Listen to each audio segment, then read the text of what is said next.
ياسين. نعم عادل، نعود إليك. معنا ياسين بونو. ياسين بونو، فوق طاقتك لا تلام. من المسار البطولي للفريق الوطني في كأس العالم اليوم، كثرة الإصابات، الضغط النفسي، الإرهاق البدني الكبير، لكن رغم ذلك تعامل ممتاز مع المنتخب الفرنسي. هنيئا لكم، والرحلة مازال ما انتهتش في المونديال. وكما شتي مقابلة ما كانش سهلة، بصح كنا يعني كان عندنا هذا الحلم باش نمشيو للنهائي. كنا تايقين بان غادي نفوزوا بهذه المقابلة. ما كتبش، كنظن الدراري داروا مقابلة كبيرة، يعني المجهود كان جبار، كانوا عندنا فرص. الحمد لله على هذا الاداء يعني ديال الدراري. بقى مقابلة واحدة خصنا نواجهوها بجدية ديال المقابلات اللي دازوا، وهادشي اللي كاين.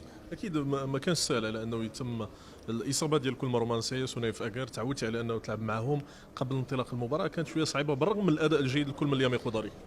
لا صراحة الدراري اللي دخلوا، لا جواد لا داري، يعني ادوا واحد الاداء كبير وكانوا في مستوى كبير. صراحة يعني ما حسيناش بلابسونس ديال لا رومان لا نايف، وكنبغي نهنيهم. يعني صراحة هذا الجروب بين بان قادر يتنافس مع اكبر المنتخبات. اليوم فكما شتي يعني كنظن الهدف الاول شوية صعب علينا المقابلة.